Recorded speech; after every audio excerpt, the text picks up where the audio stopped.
কৃষ্ণকিশোর আর আমি সাধু দেখতে যাব, তুমি যাবে? হলধারী বললে, একটা মাটির খাঁচা দেখতে গিয়ে কি হবে? হলধারী গীতা বেদান্ত পড়ে কি না, তাই সাধুকে বললে মাটির খাঁচা। কৃষ্ণকিশোরকে গিয়ে আমি ওই কথা বললাম।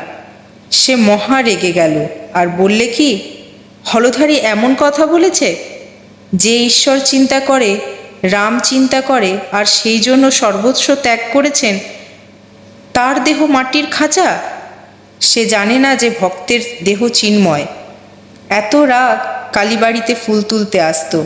হলধারীর সঙ্গে দেখা হলে মুখ ফিরিয়ে নিত, কথা কইবে না।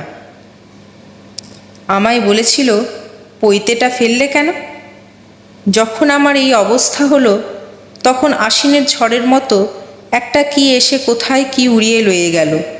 আগেকার চিহ্ন কিছুই রইল না, হুঁশ নাই।